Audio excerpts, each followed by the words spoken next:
할렐루야. 네, 오늘 주일 3부 가운데 3부 예배 가운데 나오신 우리 성도님들을 주님의 이름으로 환영하고 축복합니다. 오늘도 하나님께서 부르신 예배의 자리 가운데 큰 은혜를 우리 모두 가운데 부어주실 줄 믿습니다. 우리 그 주님을 기대하는 마음으로 이 시간 찬양할 때 우리 다 같이 자리에서 일어나셔서 우리 찬송가 40장 우리 주님 앞에 함께 찬양하며 나아가겠습니다.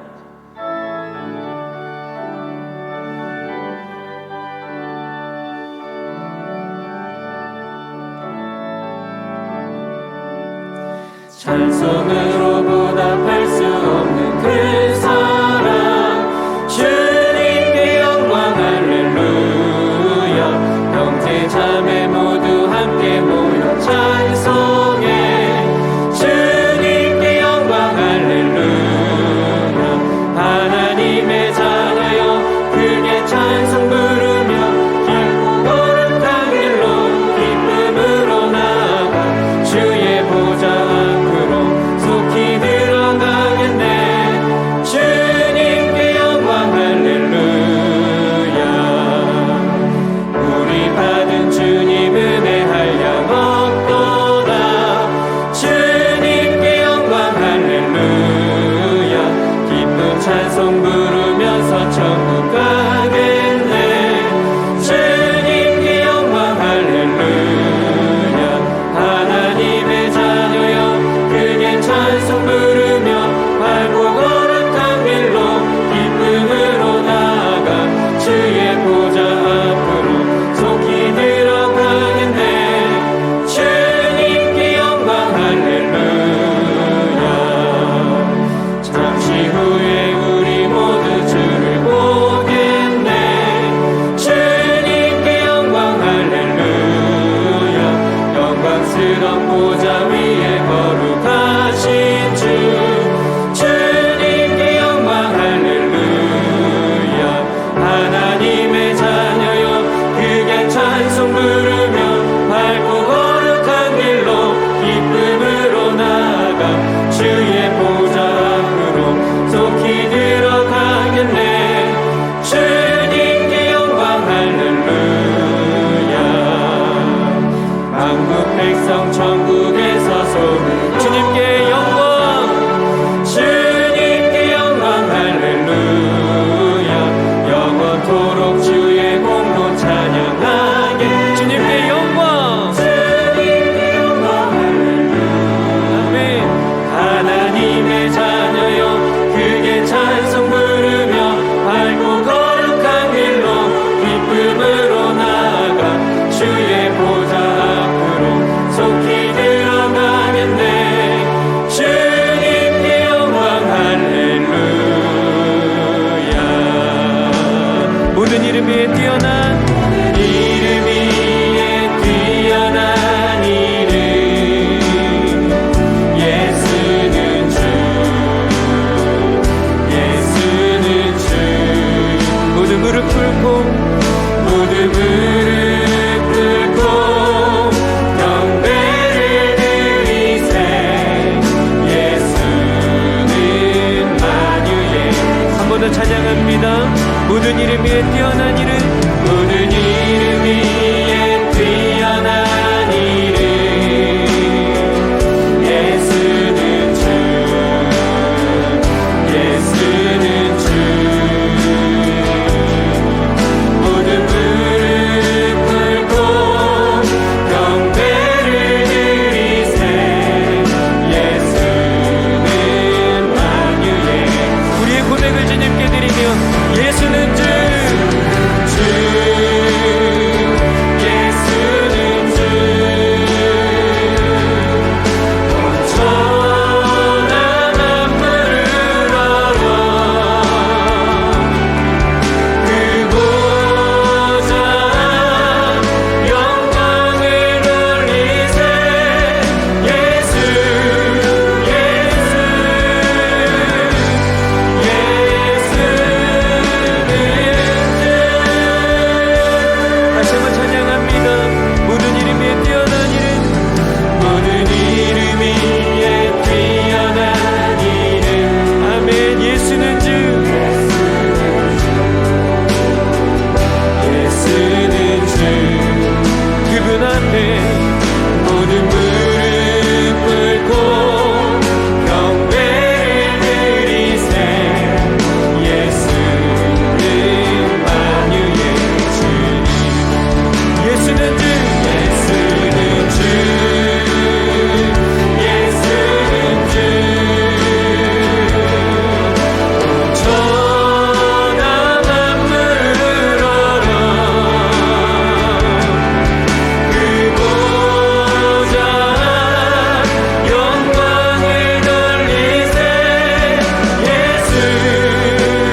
전능하사 천지를 만드신 하나님 아버지를 내가 믿사오며 그 외아들 우리 주 예수 그리스도를 믿사오니 이는 성령으로 잉태하사 동정녀 마리아에게 나시고 본디오 빌라도에게 고난을 받으사 십자가에 못 박혀 죽으시고 장사한 지 사흘 만에 죽은 자 가운데서 다시 살아나시며 하늘에 오르사 전능하신 하나님 우편에 앉아 계시다가 저리로서 산자와 죽은 자를 심판하러 오시리라.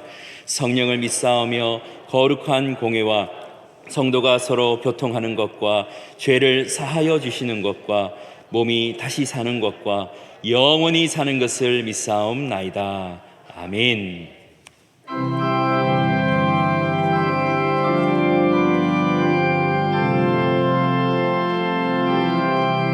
주 예수보다 더 귀한 것은 없네.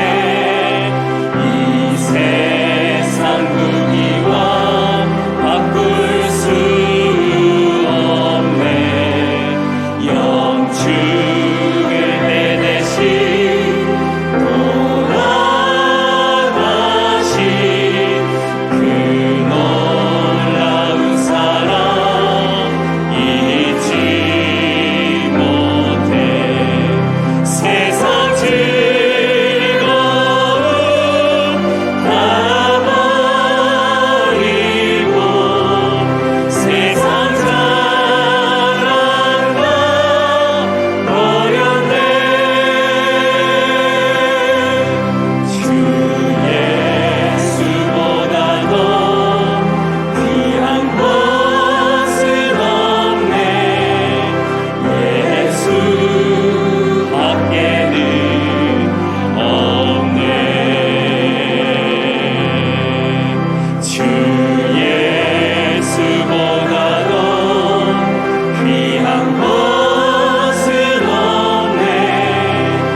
하나님 아버지 감사합니다. 우리로 하여금 하나님의 자녀 삼아 주시사 이 세상에서 영적 고아로 살지 않고 하나님의 품 안에서 아버지의 공급하심과 안아주심, 먹이시고 입히심을 경험하며 살게 하시니 감사합니다. 그 하나님을 예배하는 오늘 가장 귀한 시간으로 구별하여 주님 앞에 나왔사오니 오늘도 예비된 은혜를 저희에게 마음껏 부어주시고 하늘의 문을 여시사 하늘의 복을 예배하는 모든 자들에게 부어 주시옵소서. 무엇보다 예배드리며 하나님과 우리 사이에 막힌 죄가 있다면 죄를 사하시는 그리스도의 보혈로 씻어 주시기를 원합니다. 주홍빛같이 붉은 죄라도 흰 눈처럼 깨끗하게 하여 주실 줄 믿습니다. 마음의 죄를 고백하며 애통하는 자들마다 찾아오셔서 죄사함의 은총을 허락하사 막힘없이 하나님의 얼굴을 베없는 거룩한 시간, 예배 시간 되게 하여 주시옵소서. 하나님, 예배의 회복을 위해 기도합니다. 무너진 제단이 다시 세워지고 주님이 받으시는 예배가 되기를 원합니다. 시대적 상황으로 인하여 어려움이 있지만 영적으로 타협하지 않게 하시고 이럴 때일수록 더욱더 깨어 예배드리고 삶의 최우선순위에 예배를 두는 우리가 되게 하여 주시옵소서.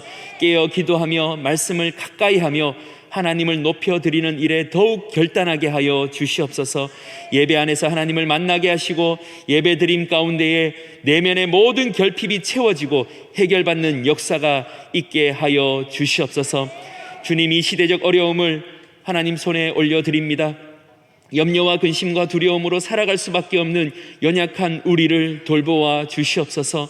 하나님을 향한 믿음과 신뢰보다 기근과 전염병으로 인해 걱정과 근심이 더 컸음을 고백합니다. 주님, 저희를 불쌍히 여겨 주시옵소서. 나약한 저희에게 힘을 주시옵소서. 하나님의 돌보심과 함께 하심을 확실히 믿어 승리하는 저희 되게 하여 주시옵소서. 믿는 자에게 믿음대로 되는 역사 허락하여 주시옵소서. 흉년의 때에 풍년의 하나님으로 인해 꾸어줄지언정 꾸는 일이 없는 축복을 허락하여 주시옵소서.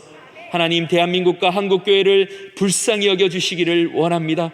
우리 대한민국 제사장 나라로 끝까지 쓰임받게 하여 주시옵소서. 예수님의 재림을 준비하며 충성된 종으로 쓰임받는 대한민국 되게 하여 주시옵소서. 이를 위해 한국교회가 깨어있게 하여 주시고 교회들마다 이 시대를 위한 기도의 눈물이 강단을 적시고 교회를 채우게 하여 주시옵소서. 여호와를 자기 하나님으로 삼은 나라, 여호와가 기뻐하는 교회 되게 하여 주시옵소서. 하나님, 오늘도 주님의 말씀 앞에 섭니다.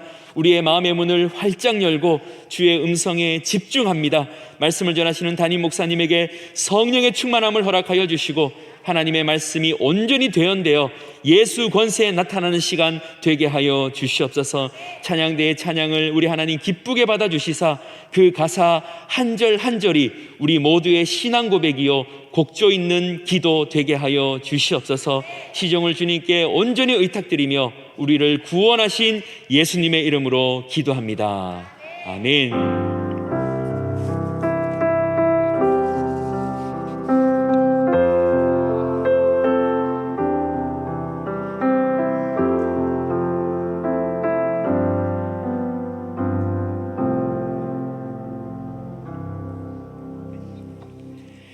오늘 우리에게 주시는 하나님의 말씀은 마가복음 6장 7절에서 13절까지 말씀입니다. 마가복음 6장 7절에서 13절까지 말씀, 신약성경 62면에 있습니다. 여러분이 가지고 오신 성경책을 열어서 봉독하면 좋을 것 같습니다.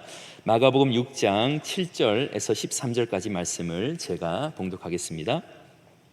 12 제자를 부르사 둘씩 보내시며 더러운 귀신을 제어하는 권능을 주시고 명하시되 여행을 위하여 지팡이 외에는 양식이나 배낭이나 전대의 돈이나 아무것도 가지지 말며 신만 신고 두 벌 옷도 입지 말라 하시고 또 이르시되 어디서든지 누구의 집에 들어가거든 그곳을 떠나기까지 거기 유하라. 어느 곳에서든지 너희를 영접하지 아니하고 너희 말을 듣지도 아니하거든 거기서 나갈 때에 발 아래 먼지를 떨어버려 그들에게 증거를 삼으라 하시니 제자들이 나가서 회개하라 전파하고 많은 귀신을 쫓아내며 많은 병자에게 기름을 발라 고치더라. 아멘.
감사합니다.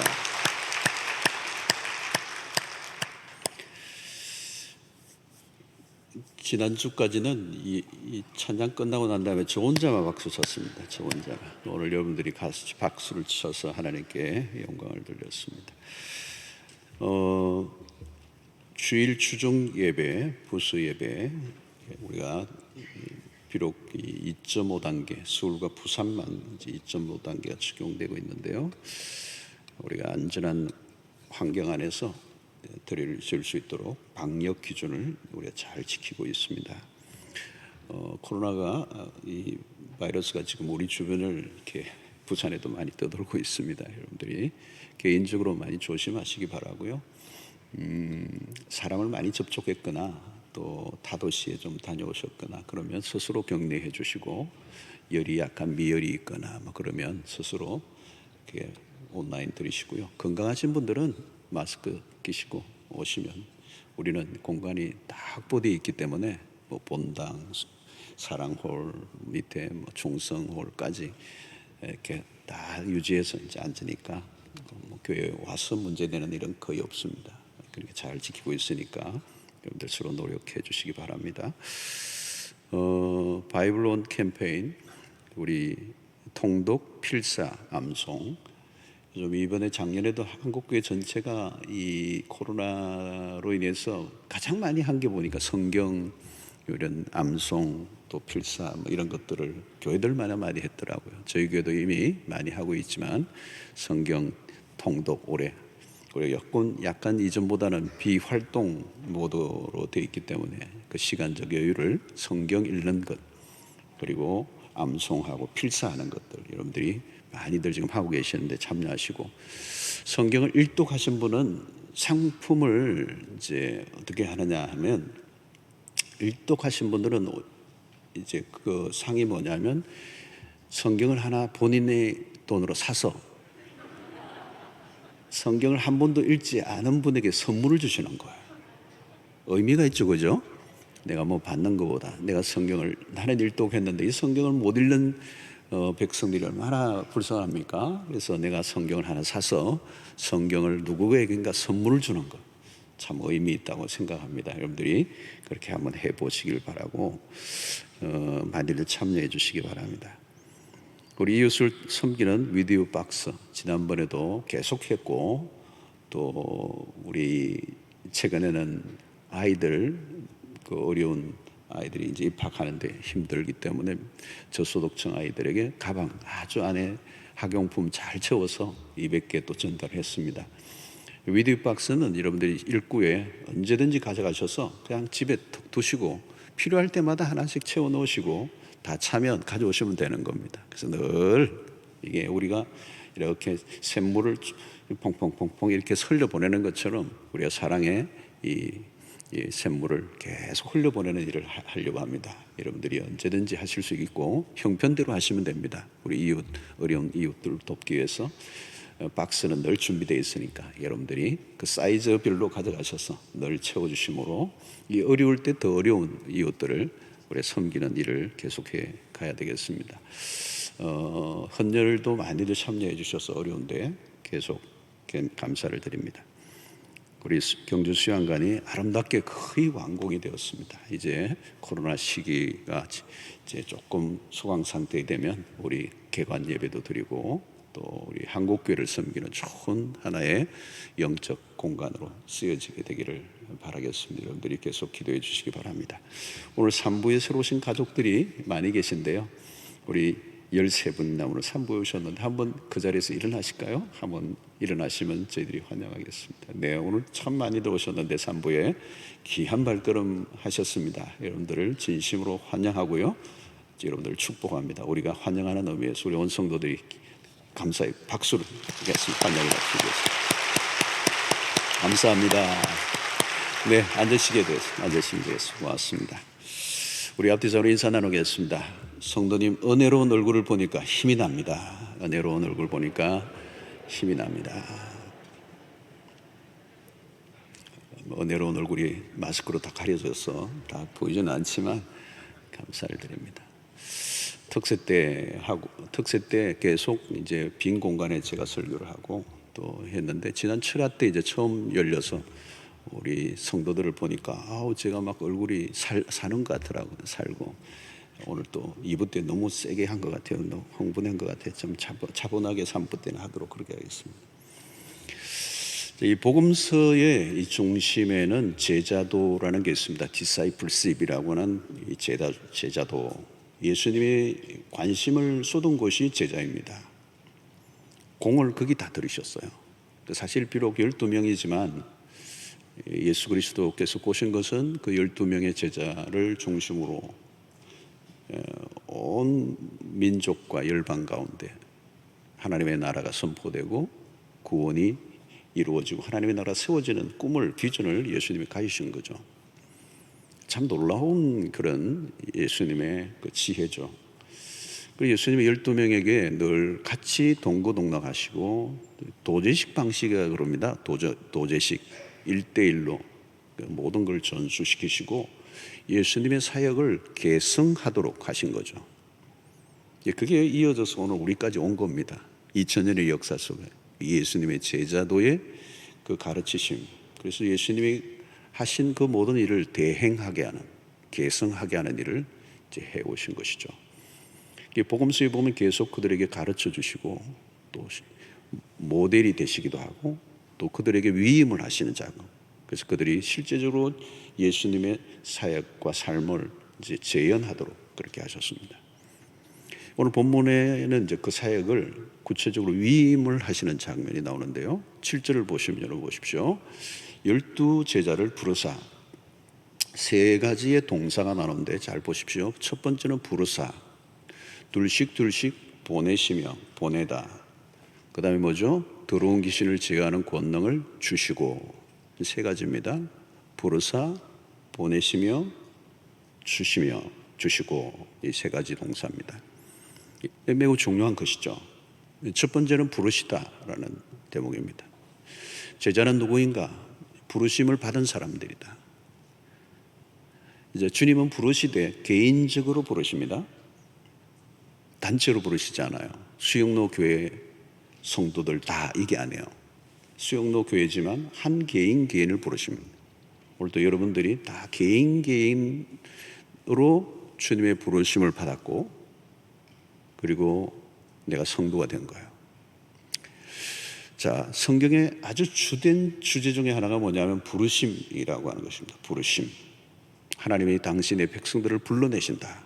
어디에서? 세상에서 당신의 백성들을 불러내신다. 이제 이게 에클레시아라는 단어입니다. 헬라의 교회라고 하는 에클레시아라고 하는 교회는 바깥으로 불러내시다. 세상에 있던 자들을 불러내셨다는 것. 그래서 신자는 그리스도로부터 부르심을 받았습니다. 그리고 부르심을 받은 사람은 주님과 1대1의 관계를 맺고 사는 것입니다. 그래서 이 부르심이 분명해야 합니다. 분명해야 합니다. 뭐 누구 따라왔든지 뭐 아내의 설득에 의해서 왔든지, 그러나 처음은 그렇게 됐을지 모르지만 궁극적으로는 주님의 부르심 앞에 내가 반응하는 것이어야 합니다. 만약에 이 부르심이 분명하지 않으면 언젠가는 문제가 생기게 됩니다. 자, 우리를 붙들어 주는 힘은 이 하나님의 부르심, 다르게 표현하면 하나님의 선택입니다. 요한복음 15장 16절에 보면 너희가 나를 택한 것이 아니요 내가 너희를 택하여 세웠나니. 내가 택한 게 아닙니다. 주님이 택하셨기 때문에 나는 그 택하심에 반응한 거죠. 자, 그 부르심에 반응한 적이 있는가를 여러분들 확인하셔야 돼요. 그 부르심은 개인적인 사건이라고 그랬습니다. 신앙이란 나 혼자 좋아서 어느 날 내가 선택한 게 아닙니다. 부르신 분이 있기 때문에 내가 여기 있는 것입니다. 부르실 때는 내 안에 들려오는 음성이 있죠.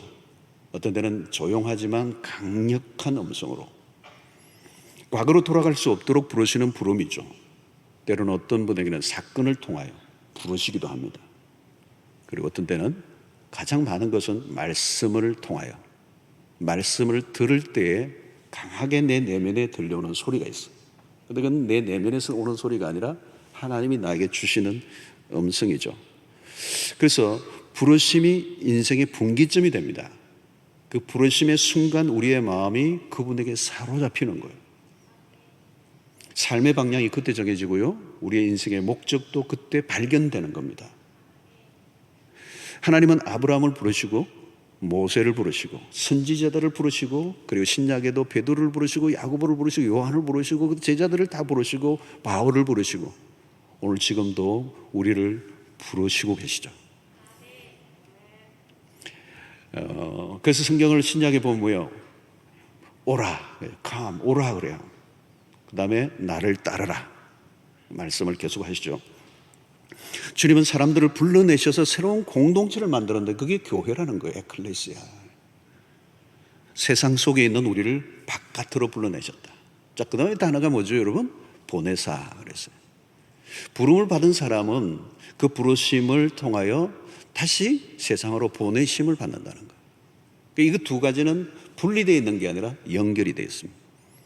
주님은 세상으로부터 불러내신 다음 다시 우리를 세상으로 보내세요. 부르신 목적이 그 뭐예요? 세상으로 보내기 위하여. 자, 그리스도가 먼저 하나님으로부터 보냄을 받으셨어요.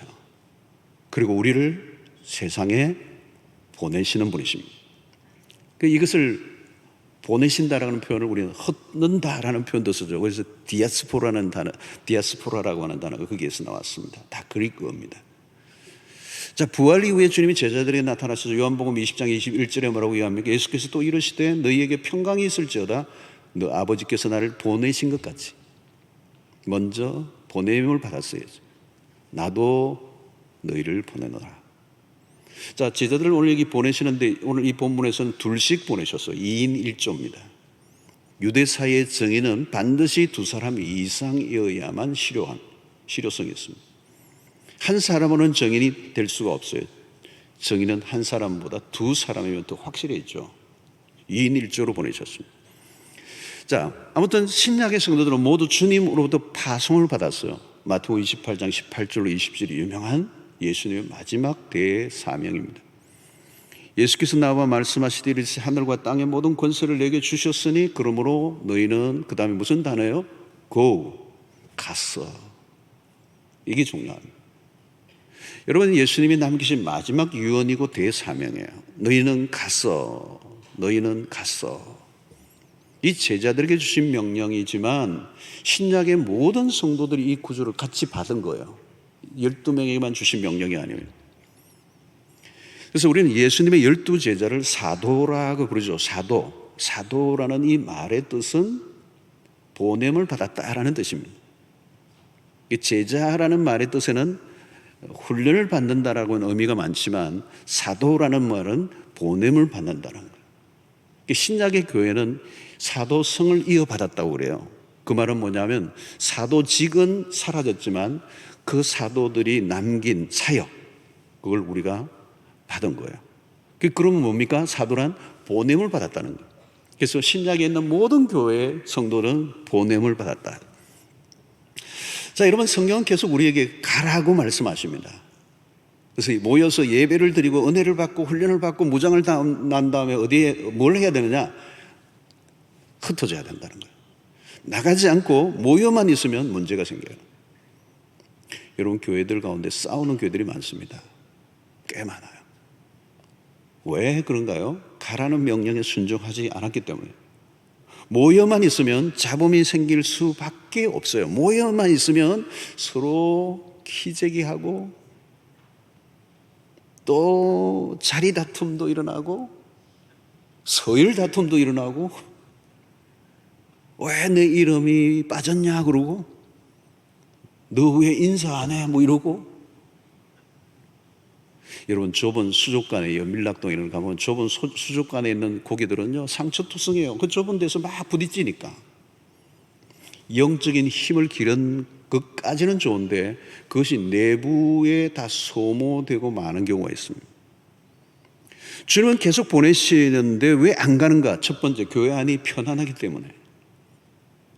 교회 안에 있으면 신자들은 안전하죠. 믿는 사람들끼리 있으니까 얼마나 좋습니까? 안전한 곳이죠. 그런데 이빨 빠진 호랑이가 되는 거예요.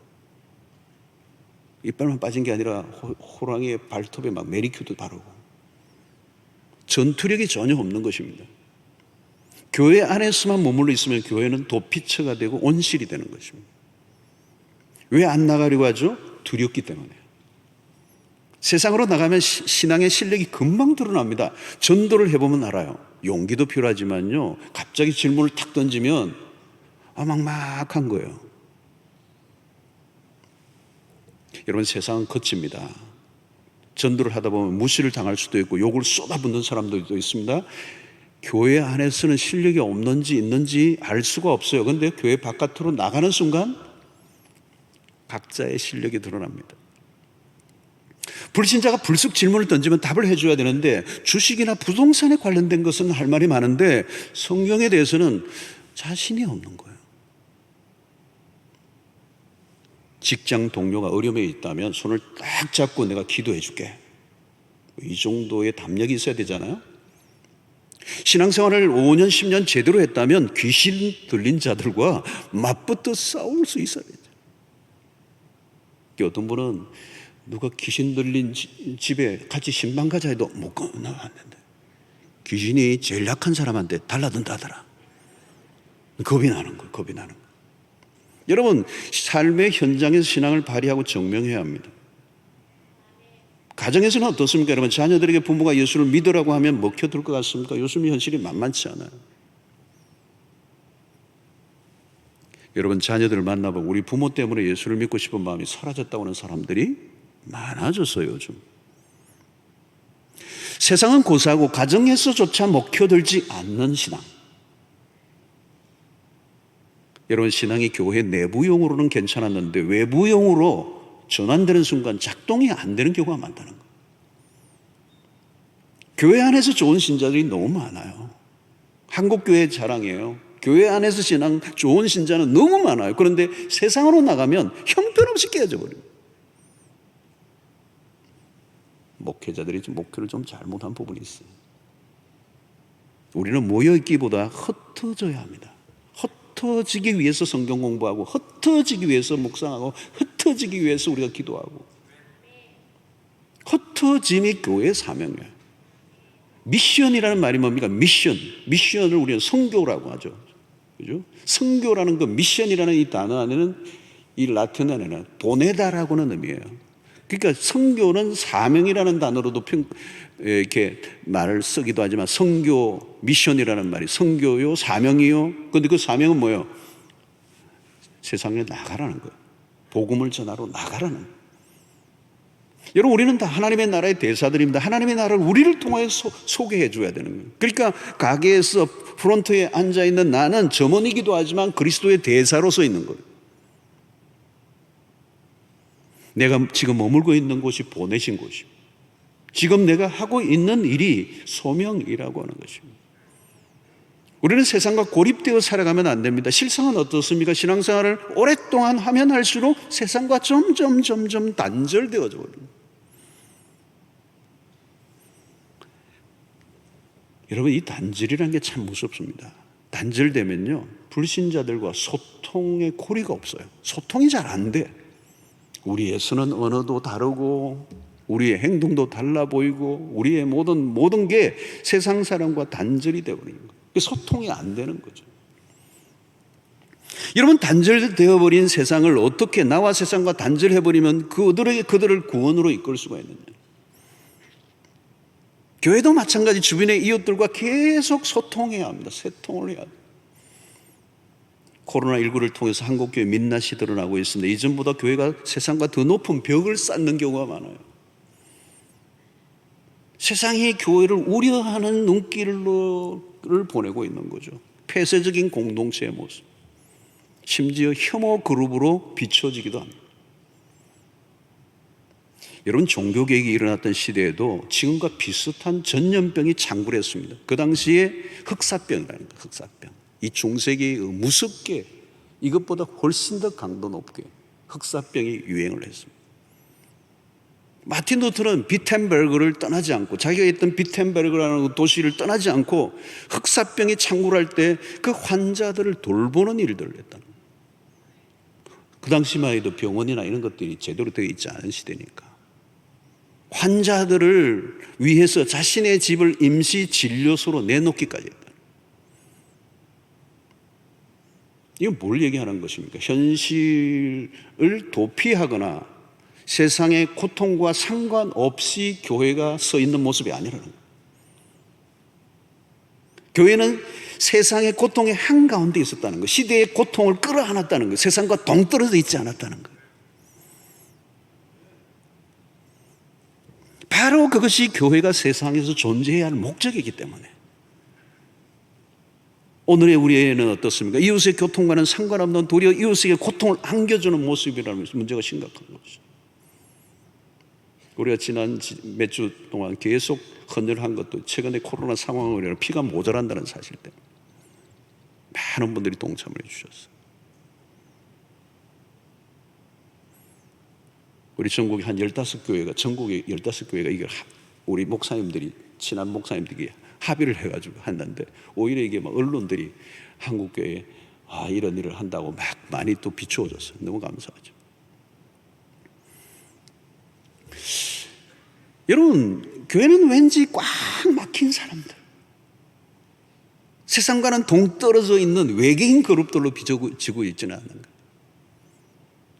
교회는 세상과 담을 싸우면 안 됩니다. 세상 안으로 돌아가야 돼요. 세상의 고통에 귀를 기울여야 합니다. 그래서 붉은 십자가 그려진 티셔츠 입고 노방전도만 하는 게 전부가 아니에요. 그런 것도 해야 되지만 그것보다 훨씬 더 지혜로운 선택이 필요하죠. 시대에 문화를 읽을 줄 알아야 되고요. 특히 세상을 읽을 줄 알아야 돼요. 세상의 은혜를 우리가 가져와야 되고, 특히 젊은 청들, 청소년들을 충분히 이해하고 그들을 끌어안는. 여러분, 오늘날 많은 교회들이 젊은이들이 다 사라졌어요. 저는 서구의 교회를 봤습니다. 호주의 교회들.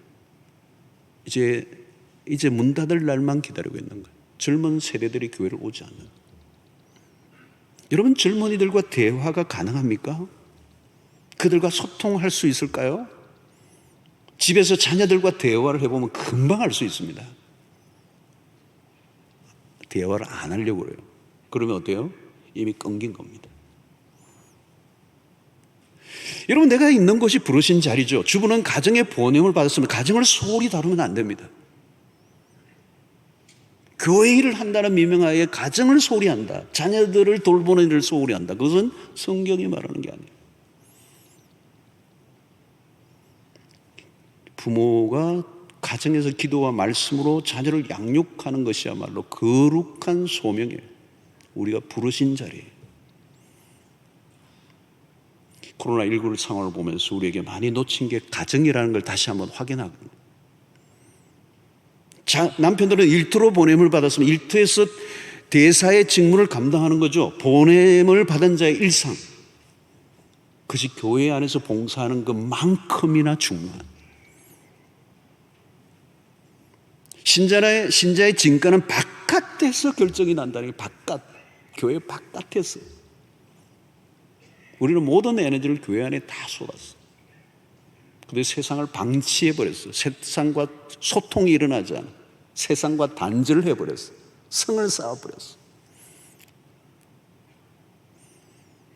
여러분, 세상으로 나가기를 꺼려 한다면 결국 신앙은 활력을 잃고 맙니다. 신앙이 어느 순간부터 무료해지고요, 맹숭맹숭해지고요, 세상과 단절한 교회 역시 무기력증에 빠지고 맙니다.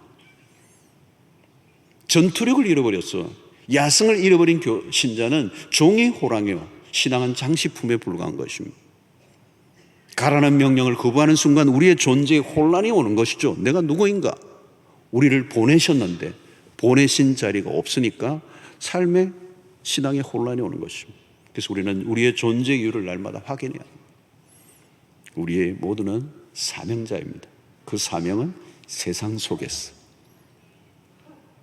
그리스도의 대사의 직무를 감당하는. 자, 세 번째 보십시오. 제자들의 권능을 주셨다고 그랬으면, 주님은 제자들을 그냥 보내시지 않고 더러운 귀신을 내어 쫓는 능력을 주어 보내셨다는. 이런 세상의 한가운데 들어가려고 하면 실력을 갖춰야 합니다. 사명을 내가 어떻게 감당할까? 걱정할 필요 없어요. 보내신 분이 책임지십니다. 더러운 귀신을 제어하는 능력을 주신 이유가 뭡니까? 세상 안으로 들어가 하나님의 권능을 드러내라는 거예요. 여러분, 세상 안으로 들어가 보면요, 마귀가 모든 것을 장악하고 있다는 것을 금방 알게 됩니다. 곳곳에서 마귀가 진을 치고 있어요. 이미 세상은 어둠의 권세의 영향력 안에 있습니다. 주님은 마귀를 내어 쫓으신 이후 공생의 사역을 시작하시죠. 모세 역시 애굽의 모든 술객과 박수들의 능력을 끊고 난 다음에 애굽에서 풀려납니다. 복음서에서 귀신을 쫓아내는 일이 자주 등장하는데요, 하나님의 나라가 임했음을 드러내는 아주 구체적인 사건이 귀신을 내어 쫓는 일이었습니다. 마귀는 자신의 영역을 빼앗기지 않으려고 발악을 하죠. 여러분, 세상 안에 살아가는 사람들은 마귀의 지배하에 있기 때문에 이미 위험한 상태의 삶을 늘 살아가고 있습니다. 세상에서 일어나는 데를 보십시오. 탄식이 절로 나와요. 사람들은 매일 아찔한 상황 속에서 살아가고 있는 거예요. 지금도 우리가 생각하면 끔찍한 사건, 사고들이 끊임없이 일어나는데 이게 우연일까요? 아니에요. 그 안에 어둠의 권세 잡은 자들이 장악하여 그 일들을 행하고 있는 것입니다. 여러분, 사람들의 영혼을 건져내는 일은 결코 쉬운 일이 아닙니다. 파송받은 제자들이 권세가 주어진 이유가 바로 그것이죠. 현장에 가면 죽느냐 사느냐의 전쟁이 벌어지는 거죠. 여러분, 현장에 나가면요, 정신이 번쩍 듭니다. 마귀가 노골적으로 태클을 거는 거죠. 그러니까 기도가 간절하게 나오는 것입니다. 여러분, 귀신 들린 사람 한 사람만 만나봐도요, 그냥 정신이 들어요. 어떤 데는 막 별짓하고 눈에서 막 불을 켜는데요, 희한한 소리를 내고 달려들면 완강하게 저항하는 거거든요. 그냥 도망가지 않아요. 현장은 언제나 이렇게 치열한 것입니다. 직장 안에서 여러분, 어떤 사람이 유독 강하게 공격을 합니다. 영적인 싸움입니다, 그게. 돈이 오고 가는 자리가 그냥 돈만 오고 가는 게 아닙니다. 그 안에는 어마어마한 영적인 전쟁이 벌어지고 있는 것이죠. 너 이 정도 주면 무릎 꿇을래?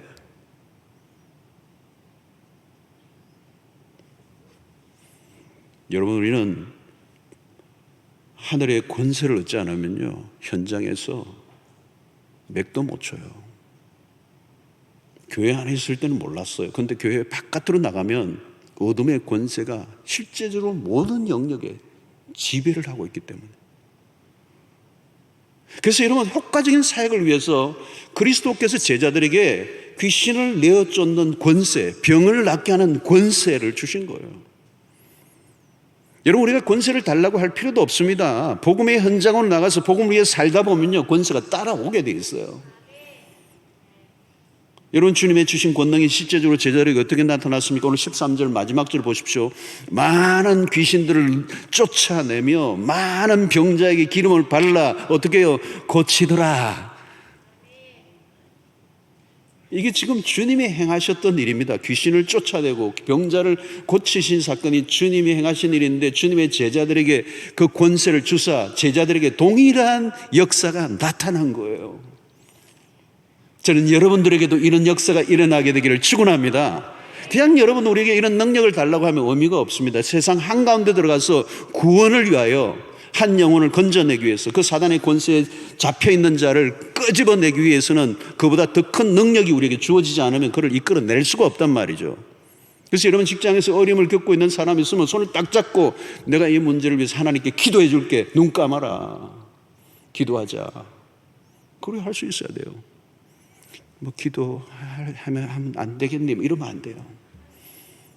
선포해야 되고요. 여러분, 사도행전에 무슨 일이 났습니까? 베드로와 요한이 성전 미문에 앉아서 일평생 일어서지 못한 자들을 향하여 은과 금은 내게 없거니와 내게 있는 것으로 내게 주노니 곧 나사렛 예수의 이름으로 일어나 그러나 할 때 어떤 역사가 일어났습니까? 권능이 나타난 것입니다. 이것은 당시에 그냥 어떤 기적이 나타났다는 정도가 아니에요. 이 베드로의 선포는 새로운 시대에 새로운 권능이 드러나고 당시의 무기력한 종교 체제에 대한 일종의 도전이에요. 아무 일도 일어나지 않았거든요, 그 당시에. 40년 동안 그 일어서지 못한 그 자가 앉아서 동전만 던질 줄 알았지 아무도 그에게 예수의 이름으로 선포하고 그 권능을 일으키게 할 만한 자신감, 담대함이 없었던 거예요. 그런데 베드로에게 그 담대함이 오면서 예수의 이름으로 선포하니까 역사가 일어난 거죠. 무기력했던 그 당시 유대 종교의 그 모든 것들에 대한 일종의 거대한 도전과 같았어요. 여러분, 나 하나 잘 되기를 바라고 자식들을 위한 기도가 개인의 축복에만 맴도는 기도는요, 공회전을 하는 겁니다. 예수의 이름으로 능력을 드러내는 것은 영혼을 건져내는, 마귀의 권세 아래 있는 자들을 구원의 길로 이끌어내기 위하여 내 자신의 문제가 아니라 그 형제와 이웃을 위해서 담대하게 선포할 때 나만의 기도에서 벗어나 다른 사람의 영혼을 위하여 우리의 삶을 드릴 때 오늘 또 기적은 일어나고도 남는 역사가 있다. 나를 변화시킨 하나님의 능력이 나에게만 적용되는 게 아니겠죠. 다른 사람에게도 나타나는 것. 나의 문제가 아니라 하나님의 나라를 위해서 여러분들이 선포함으로 예수의 능력이 일상 속에 나타나게 되기를 주의 이름으로 축원합니다.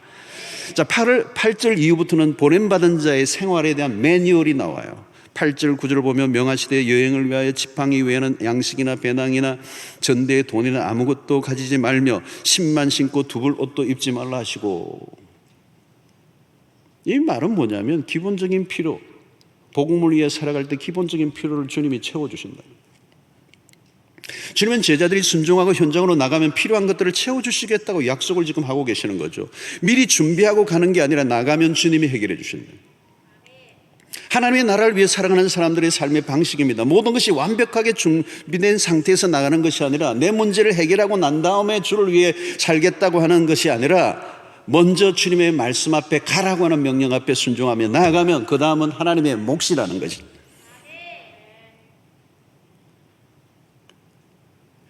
순종이 먼저고 그 다음에 하나님이 하시는 거죠. 제자는 모든 것을 하나님께 맡깁니다. 개인적인 신변에 대한 염려로 세월을 보내면 아무것도 할 수가 없습니다. 그래서 제자도에서 중요한 것은 전적인 위탁이라고 하는 것입니다. 아무도 모르는 곳에 내가 가는데 돈 없이 가면 어떻게 하느냐, 걱정하지 말라는 거예요. 우리는 뭔가 단도리를 하고 뭐 준비할 거 다 하고, 여러분 복음 전거를 위해 살다 보면요 희한한 일들이 많이 일어나요.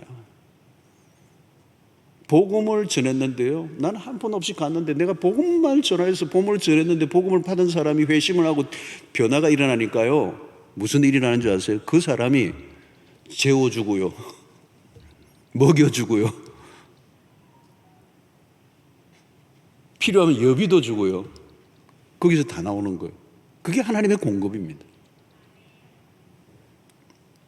에너지를 엉뚱한 곳에 빼앗기지 말라는 거죠. 물론 오늘 본문의 말씀이 오늘날 우리 모두에게 적용되기에는 어려운 부분들이 없지 않아 있지만, 우리가 그리스도의 복음을 위해 살아가게 될 때 그리스도인들이 가져야 할 기본적인 삶의 기본기, 우리의 삶을 전적으로 그분에게 위탁하고 복음을 위해 살면 그 복음에 합당한 일들을 감당하도록 하나님의 공급을 하나님께 책임져 주시겠다. 멋있는 일들이 일어나는 거죠. 자, 10절을 보십시오. 또 이르시되 어디 있든지 누구의 집에 들어가거든 그곳을 떠나기까지 거기 유하라. 이 무슨 말씀이에요? 전도자가 처음 방문한 곳에 그 집에 머물라는 거예요. 그 집에, 그곳을 떠나기까지 거기 유하라는 거예요. 이 말은 뭐냐면 처음 방문한 집이 마음에 안 들 수도 있어요. 그러나 여기저기 옮겨 다니지 말라는 거예요.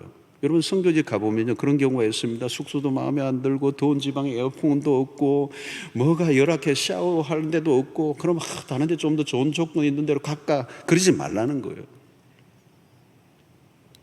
선교지에 가보면 대체적으로 열악하죠. 화장실, 특별히 샤워하는 게 어려워요. 그 샤워하고 물이 없으니까 어떤 데는 따교 한 병 줘가지고 그거 가지고 샤워하라고 그래요. 그러면 그 머리만 감아야 되는데 하여튼 잘 해야 돼요. 안 그러면 뭐 이 머리가 다 헹겨지지 않은 상태 속에서 끝나니까.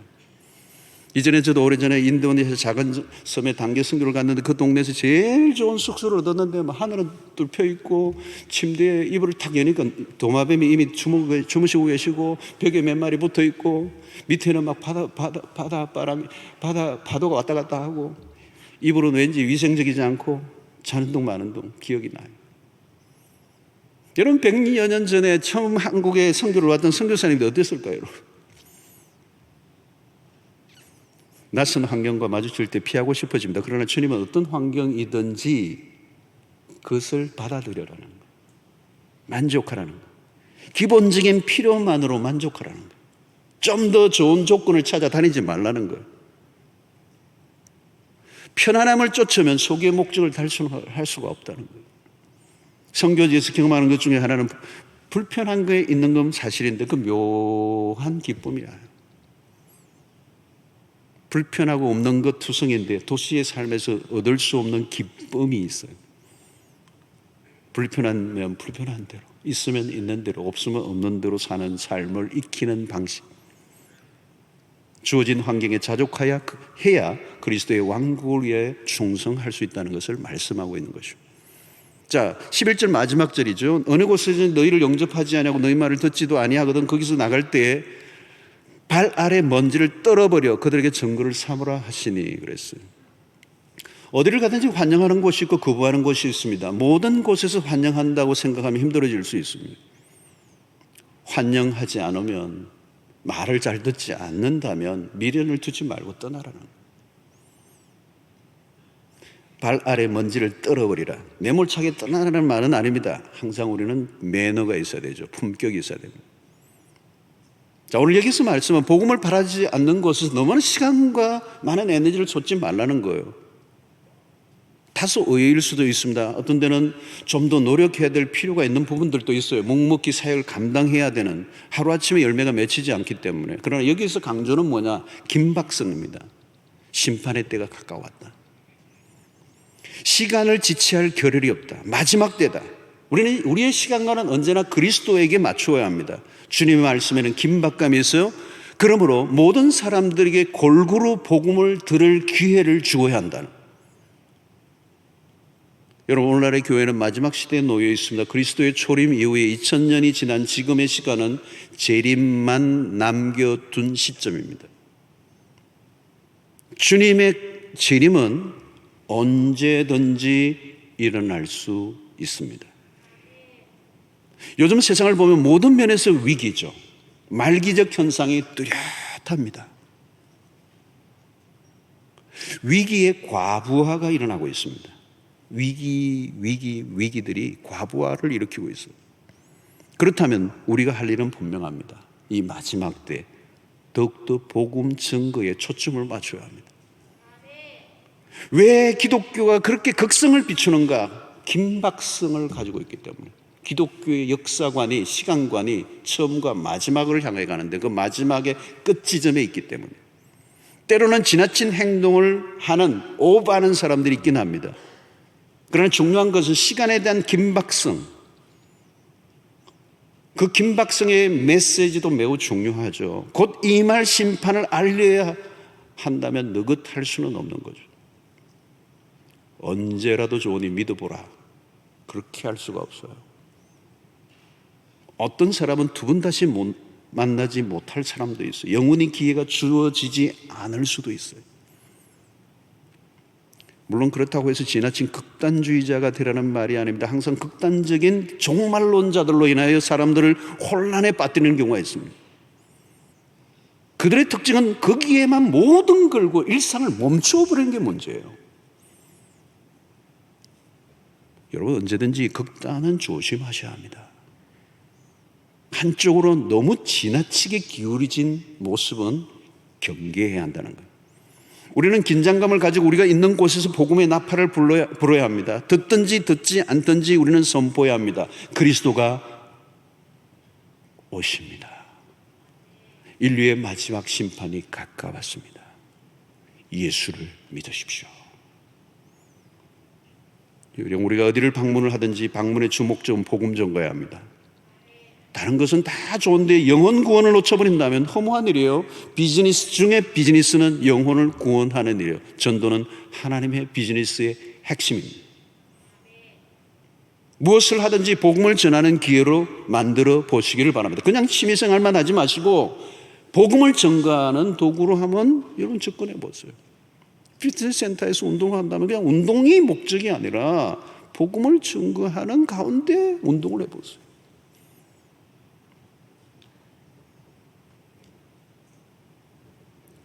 생활을 단순하게 만들어 보십시오. 먹고 사는 것에만 너무 얽매여 있으면 시간이 없습니다. 어디에 초점을 맞추느냐에 따라 생활의 패턴이 달라집니다. 정신없이 살다 보면 하루가 금방이고 한 달, 1년도 선살같이 지나가 버립니다. 여러분 벌써 1월달이 거의 다 지나가고 있습니다. 총알 같습니다. 너무 많은 것을 추구하다 보면 삶의 방향을 잃어버립니다. 궁극적 이유를 분명히 하면 삶은 단순해집니다. 우리에게 주어진 시간은 한정되어 있습니다. 긴급성을 놓치지 말아야 합니다. 지금은 한간 시간이 아닙니다. 2000년 전 그리스도가 이미 세상의 마지막 날을 예고하고 있습니다. 그 이후로 2000년이 지났습니다. 그리고 지금은 시대의 말기정상, 문명의 말기정상, 모든 영역의 위기 또 위기를 맞고 있습니다. 우리는 왕 대신 그 왕의 귀환을 간절히 기다려야 합니다. 아멘. 주 예수여 어서 오시옵소서. 우리의 모든 것은 그분의 오심에 초점을 맞추어야 합니다. 주님은 오늘 우리를 그래서 세상으로 보내십니다. 그분이 곧 오신다고. 인류의 마지막 때가 왔다고. 예수를 믿고 구원을 얻으라고. 우리의 삶을 통하여, 우리 입술을 통하여 치열한 세상의 현장 안으로 들어가 나팔을 불어야 하는 거죠.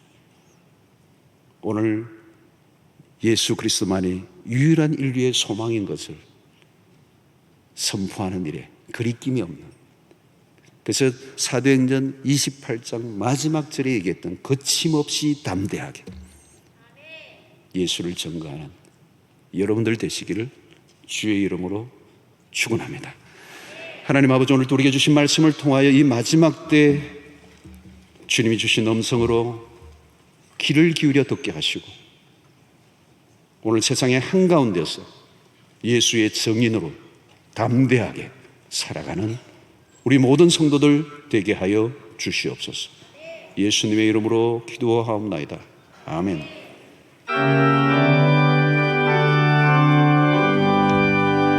온 세상 위하여 나 복음 전하리. 만 백성 모두 나와서 주 말씀 들어라.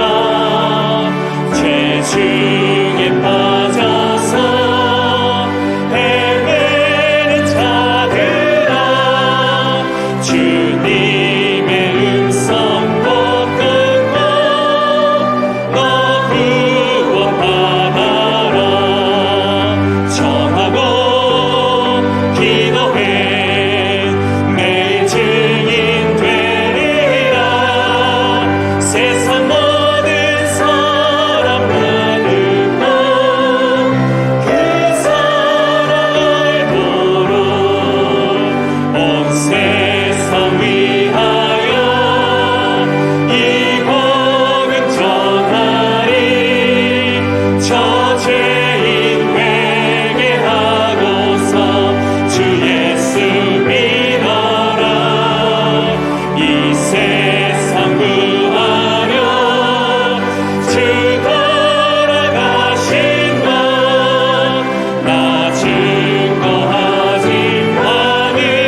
감사합니다. 귀한 물질을 구별해 주의 손에 올려드렸습니다. 하나님의 나라와 복음을 위해서 귀하게 쓰여지는 물질들 되게 하시고 드린 손길들을 축복하시며 우리의 모든 생업에 복을 주시고 이 어려운 때라도 우리가 먹고 사는 문제로 연연하지 않도록 주님께서 우리의 모든 생업에 하는 일들마다 복에 복을 더하여 주시옵소서. 나누고 베풀고 섬길 수 있는 저희들 되게 하여 주시고 하나님의 물질에 끌려다니지 않도록 우리 주께서 믿음을 더하여 주시고 우리의 삶의 모든 막힌 것들을 뚫어주시고 풀어주시기를 간절히 원합니다. 하나님 아버지, 오늘도 우리의 삶의 모든 문제를 주의 손에 올려드립니다. 하나님의 능력의 손길로 우리의 모든 앞서서 가셔서 문제를 풀어주시고 해결되게 하여 주시고 주의 영광을 위하여 다른 박질치기에 부족함이 없는 최적의 환경으로 인도하여 주시옵소서. 우리가 보기에는 안 될 것 같아 보이더라도 하나님이 되게 하시면 될 줄로 믿사오니 우리의 삶의 모든 영역을 주님이 친히 통치하여 주시옵소서. 병중에 있는 성도들 특별히 어루만져 주시기를 원합니다. 만병의 의사가 되시는 우리 주께서 한번 치료의 광선을 발하여 주셔서 하나님의 특별한 간섭으로 나음을 얻는 역사가 일어나게 하여 주시옵소서. 오늘 또 하나님 아버지, 우리의 가정과 직장, 사업, 진로, 결혼, 취업 모든 것 주님의 손에 의탁합니다. 힘들고 지쳐있는 우리의 교우들 힘주시고 낙심하지 않게 하여 주시고 소망 가운데 감사하며 일상을 하나님 앞에 영광 돌리기에 부족함 없도록 역사하여 주시옵소서. 오늘도 점난 우리 백성들을 축복하시고 예수를 믿고 사는 복을 날마다 누리게 하시고 구원의 복을 누리게 하여 주시옵소서. 오늘도 교회를 위해 수고하는 일꾼들에게 복의 복을 더하여 주시고 흩어져 있는 백성들 군대로 유학으로 출장으로 또 여러 가지 사정으로 온라인으로 참여하는 모든 주의 백성들 가운데 동일한 은혜를 베풀어 주시옵소서. 한 주간 동안 우리의 삶의 모든 영역을 주님의 손에 의탁합니다. 모든 전염병으로도 보호하여 주시옵시고 수고하는 의료인들을 지켜 주시옵시고 이 모든 코로나 전국이 빨리 종식되고 백신을 통하여 모든 문제를 통과하여 마음껏 주를 섬기며 세상 가운데 하나님 활력 있게 살아가는 일상이 되도록 역사하여 주시옵소서. 예수님의 이름으로 기도하옵나이다. 아멘. 이제는 우리 주 예수 그리스도의 놀라우신 은혜와 하나님의 크신 사랑과 성령의 교통하심이 우리 왕 되신 주님이 오시는 그날을 바라보며 우리 일상 가운데 삶의 영역 속에 담대한 그리스도의 증인으로 대사로 살아가기로 결단하고 돌아가는 주의 백성들 머리 위에 지금부터 영원토록 함께 있을지어다. 아멘.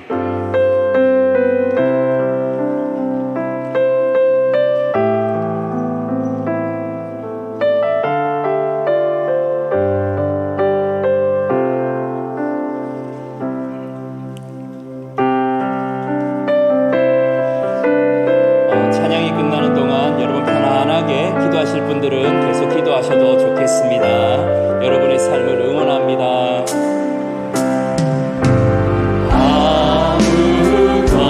아무것도 두려워 말라.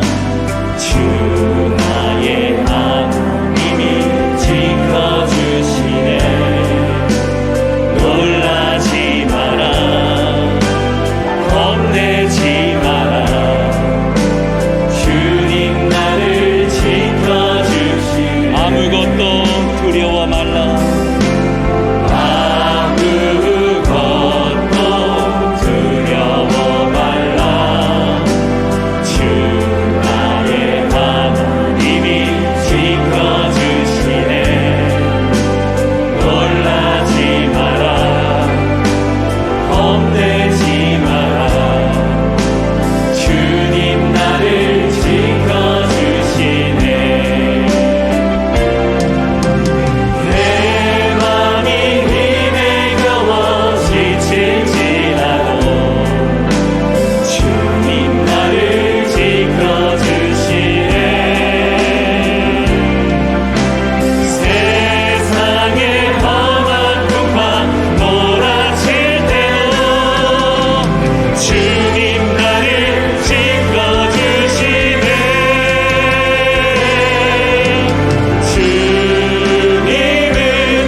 축원합니다.